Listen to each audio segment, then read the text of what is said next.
este vídeo voy a ir al grano. Sé que el título a lo mejor ha despistado a alguno o no ve relación entre estos conceptos, pero ya veréis cómo no hay pérdida. Seguidme el hilo. La gran lección que vamos a aprender hoy es la siguiente. No importa el apartado técnico. Cuando se refiere al arte, lo que importa es una combinación entre conocimientos teóricos, lo que comúnmente conocemos como fundamentos, respeto por el público y amor por lo que haces. Esa es la verdadera receta para hacer un producto artístico exitoso. Una receta que los Anillos de Poder no siguió y que ningún modelo de IA puede seguir, porque estos, al igual que los Anillos de Poder, solo se centran en el apartado técnico. Así que vamos a profundizar en todo esto. Tiro la intro y empezamos.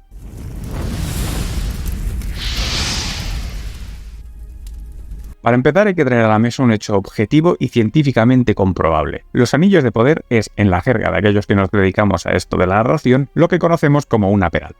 ¿Qué es una peralta? Pues una mierda así de alta.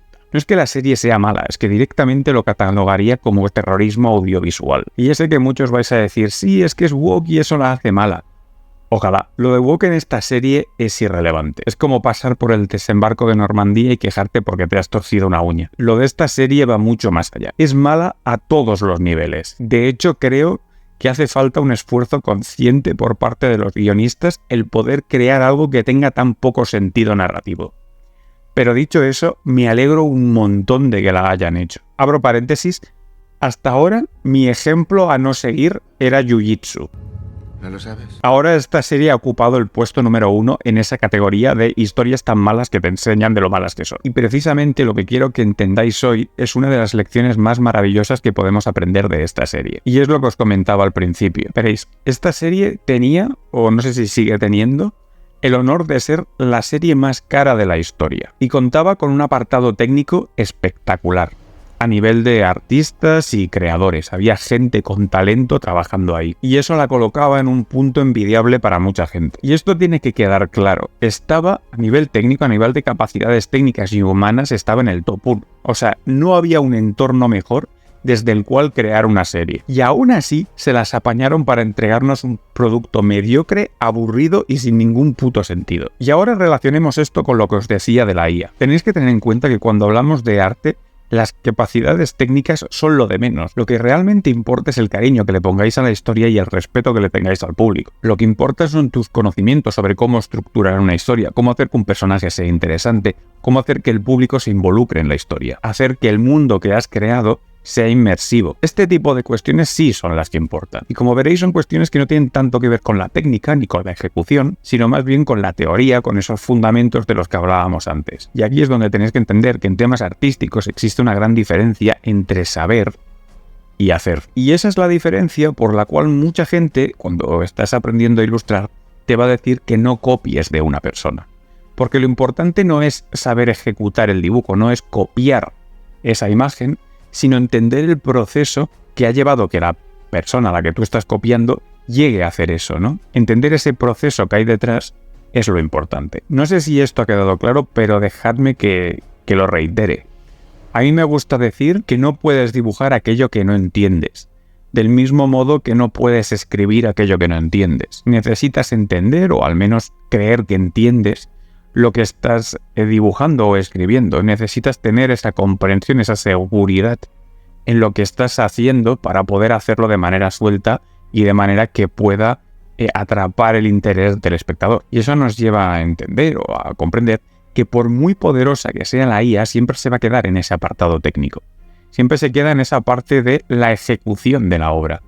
Pero todo lo que está detrás de la obra, toda esa parte de concepción, de idea, de el amor que le pones a esa obra, todo eso queda fuera del reino de la IA. El propósito de la obra lo tienes que poner tú. Volviendo al ejemplo de los Anillos de Poder, esa gente tenía desde el punto de vista técnico profesionales que realmente sabían lo que hacían.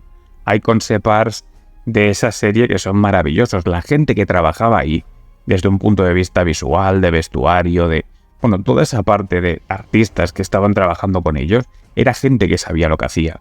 Y obviamente estaban muy por encima de cualquier modelo de IA que tenemos a día de hoy. Y aún así no fueron capaces de entregar una historia, no diré buena, diré decente. ¿Y por qué? Pues bueno, porque cuando el dinero es tu único objetivo, careces de las verdaderas herramientas para poder hacer un producto artístico. Solo tienes esa carcasa vacía, a la que llamamos técnica, y que, como hemos podido comprobar y sufrir, es completamente insuficiente. Como he dicho antes, lo que verdaderamente importa en el arte son tus conocimientos, el respeto al público y el amor por la obra que estás creando. Si tienes esos 3 elementos, es muy difícil de que te vaya a salir una obra mala. Y si careces de ellos, estás completamente destinado al fracaso. En cuanto a la parte teórica, a lo que quería contar con este vídeo, ya estaríamos por aquí, pero a los que os hayáis quedado os quiero dar un extra. Quiero que analicemos uno de los cambalaches sin sentido de esta serie, para que veáis que no soy yo echando pestes, sino que esto está fundamentado en un análisis serio y objetivo. Y como he dicho antes, no me voy a centrar en que la serie sea woke o deje de serlo. Me parece irrelevante y hasta pueril llegados a este punto. Así que vamos a empezar con una pequeña lección de narrativa. Esto voy a ser muy pesado durante todos los oficios del canal, pero cuando se escribe una historia, la coherencia es el rey. Ya profundizaremos en esto en otro vídeo, pero por ahora es suficiente. Vamos al lío. Para este ejemplo vamos a coger la parte de la trama del sur porque me parece que es donde se ve más claramente el despropósito que es la escritura de este guión. Y en lugar de ir en orden cronológico como hace la serie, vamos a descomponer la lógica, por llamarlo de alguna manera, detrás de esta trama porque tela marinera. Vale, pues empezamos con este tipo. La serie lo llama Adar, pero yo lo voy a llamar Manolo porque... bueno, ¿qué más da en esta serie, no? El caso es que Manolo era un elfo, pero Morgoth o Sauron o uno de estos le hicieron cosas chungas para transformarlo en un orco. No me acuerdo muy bien quién, no sé si lo dice la serie, en cualquier caso no me la voy a volver a ver para tener este dato, es irrelevante. Según los libros debería ser Morgoth, pero según la serie podría ser tu tía, realmente. El caso es que Manolo tuvo movida con Sauron y él se cree que lo ha matado. No queda muy claro todo esto, porque con el personaje de Sauron hay una confusión bastante grande alrededor de su trama. Por lo que podemos entender, Sauron estaba dirigiendo una guerra contra los elfos, parecía que iba a ganar, pero luego en mitad de la guerra pues como que le dio depresión o bajón. La cuestión es que se cogió una baja, desapareció, nadie más supo de él. El caso es que Manolo, con toda esta confusión, monta un sindicato de orcos, comisiones orqueras, y emprende una cruzada para darles un hogar a los orcos. Porque hasta ahora vivían en cuevas. También tenéis que entender que el orco en esta serie es una especie de vampiro de crepúsculo, con la salvedad de que por lo menos estos no van al instituto y tampoco brillan cuando les da el sol. El caso es que Manolo y su sindicato de orcos tienen un plan que no tiene el más mínimo sentido. Como los orcos tienen fotofobia, la idea de Manolo es tapar el sol. Algo así como el bloqueador solar del señor Barnes, pero más ridículo y teniendo que hacer una gincana absurda para conseguir ese objetivo. Así que bueno, vamos con el plan. El caso es que ahí hay un río y lo que quieren hacer es que desemboque en el volcán para hacer que este vuelva a entrar en erupción. Sin embargo, hay un problema. El río está bloqueado por una presa. ¿Quién construyó la presa? Imposible precisar. Y aquí empieza uno de los enigmas urbanísticos más grandes de esta serie y uno de los principales problemas de esta trama. Así que vamos un paso atrás para entenderlo mejor. Las tierras del sur, que es donde estamos, son nada en absoluto. Es un descampado donde viven humanos medio turbios que pactaron con Morgoth o Sauron o el que fuera el gerente del mar en aquella época. Sin embargo, los elfos ganaron la guerra y ahora se dedican a vigilar a los humanos medio turbios para que no vuelvan a hacer maldades nuevamente. ¿Entendéis el concepto, no? Bien. ¿Cómo vigilan a los humanos turbios? Con este castillo. En serio, esto es el territorio y lo único que tienen los elfos para vigilar a esta gente es esta mierda de castillo. No hay nada más. Ni fortalezas ni hostias. Se ve que los elfos estaban con recortes en aquella época y no dio para más fortalezas. Además, volvamos para atrás un momento. ¿Me estás diciendo que los humanos medio turbios son este poblado de casas y ya está? Es verdad que había otro pueblo, pero se va a la puta al principio de la serie, por lo tanto ya está. Pero en cualquier caso son 2 poblados. Esa es la gran amenaza que los elfos han estado vigilando durante 70 años. Bueno, el caso es que los elfos low cost estos tienen el castillo justo encima de la presa. Fíjate con la de espacio que había para que las 2 únicas construcciones de este sitio estén en el mismo lugar. Se ve que el constructor no tenía ganas de moverse y pues hizo las 2 en el mismo sitio. Pero no queda de la cosa.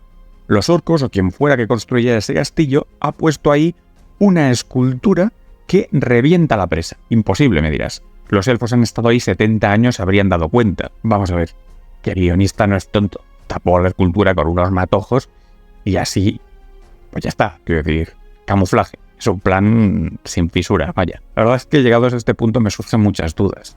Duda número 1. ¿Estaba ya construida la presa y la escultura y los elfos construyeron el castillo alrededor y luego se olvidaron de que estaba la escultura? Duda número 2.